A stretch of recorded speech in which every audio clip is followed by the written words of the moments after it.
And Dr. Miller and I will be available to also answer additional questions as they may come up.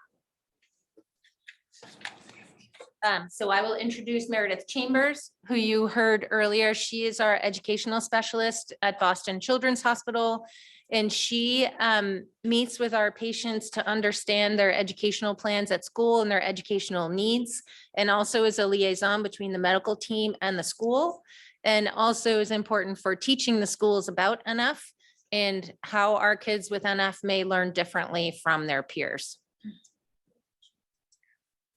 A multidisciplinary neurofibromatosis team at Boston Children's Hospital, and today we will talk about resources for social assistance at school.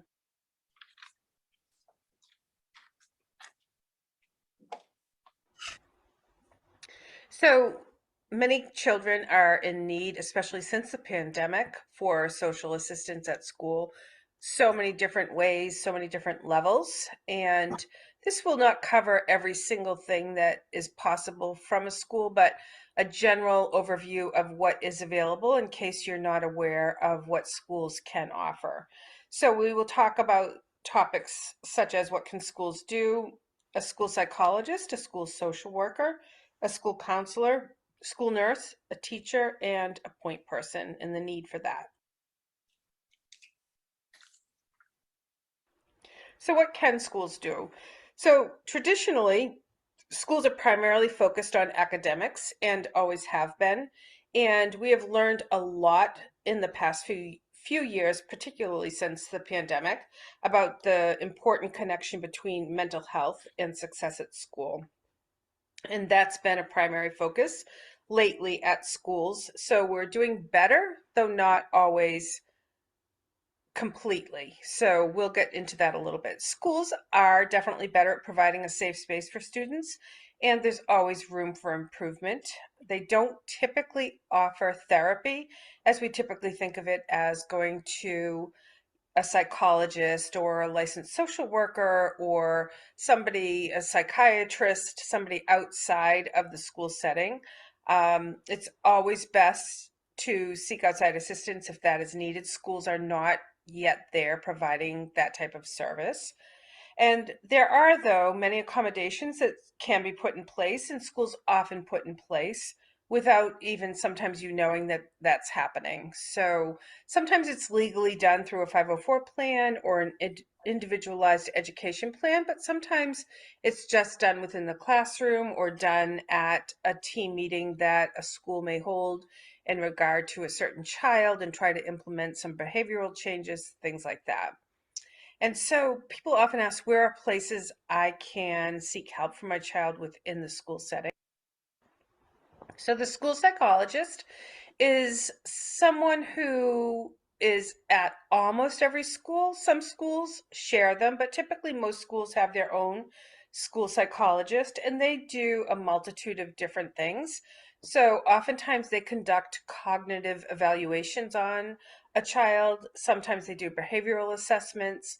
Sometimes they help with behavioral intervention plans. They sometimes can assist with academic help. It just depends on what is being sought. They can, especially in the younger grades, teach social skills and offer to facilitate peer mediation if a child's having difficulty with another child or a group of children. They're often ones who can mediate that.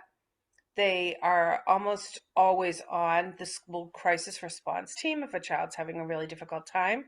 They would be one that would be called quickly and first, and a really helpful person to reach out to if a child's being bullied or if there are some social skills questions, they're not getting along with children or don't know how to form or keep friendships, things like that. There would be a good contact person.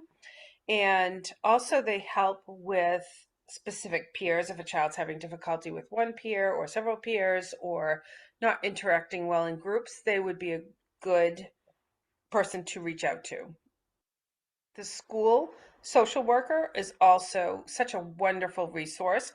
They're not as common. They're becoming a little bit more common than before, but what a great resource if your school or district has access to a school social worker. They're a super helpful link between not just the school and the child, but also the home, the community, the child and school. They're such a great resource. They also help to identify students in need of more intensive interventions. Some children need just a little bit of help to kind of move along and do okay, and other kids need some more intensive help, and the school social worker is very good at intervening with that.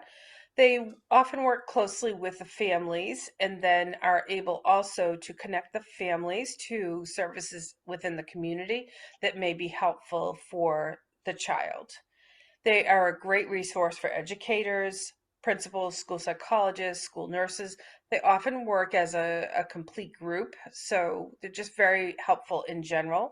They also can be part of the crisis intervention team and often are called upon to help with that.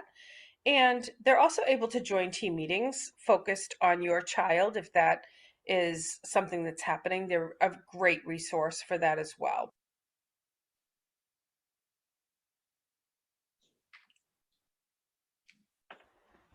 The school counselor, they're sometimes referred to as a guidance counselor, a counselor.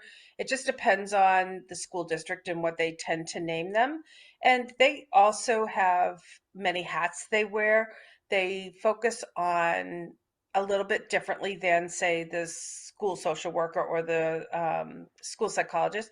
They kind of focus on academics and if a child's making it through, particularly in middle school and high school, the credits they need to be successful. But they also, at a younger level too, and also through high school, focus on, social skills, emotional help, career needs, things like that. And at the high school level, they often ensure that a child maybe that isn't making progress with all of their academic needs, the credits that they need and how to help them get them. They make sure those are met so that they can graduate. They assist with post secondary planning options. Is a child going to college? Are they going into the workforce? Are they going into the military? Things like that. They're very helpful with assisting with that. They also help students with academic planning and goal setting. So, is your child in an AP class, an honors class? Are they trying to do, a different way of graduating? Things like that. They're very helpful with helping a student through that, along with the families. They also, at the younger levels, can elementary in particular, provide with whole class social skills lessons such as how to be a good friend, how to initiate a friendship, how to maintain a friendship, what to do if something isn't working out with a friend, things like that, problem solving. And they're often on student assistant teams to help identify students in need within the school. Very helpful. Teachers are always a good choice to contact first, and they are ones who see your child more frequently than pretty much any other school personnel. And they have an outlook unlike most, so they can provide comparison within the classroom setting and how your child is acting independently within a small group, a large group, social settings, lunch, recess, in the hallways. And they also have a historical sense of your child. So if your teacher has been teaching for several years, they also can do a comparative that way as well. And they have a very good sense of how your child is within the classroom and how they're interacting with their peers. And they're a helpful resource directly because your child does see them typically every day. The school nurse, this is kind of an underused area. Some people think of them as just, if your child is sick or they need to go home early or they have a fever or whatever's happening. But they do obviously provide acute and emergency care, but they also are able to assess behavioral health concerns if a child is having a really difficult time in the classroom. They often are the ones that are called to come down and kind of assess if they are doing okay or what they might need. They also can coordinate care between a family and a healthcare provider, which is always very helpful. They assist families on available health services at school and in the community, and that also includes counseling too, like what is available in your community for counselors. They often have a good read on that. They are able to provide a quiet space for your child if they need to calm down or take a break, or just need somebody else to visit for a minute or two outside of the classroom. They also create healthcare plans. They are part of the behavioral plan if your child is on a behavioral plan, and obviously part of the crisis intervention team as well. A point person, so incredibly important. It's hard to describe how important this person is.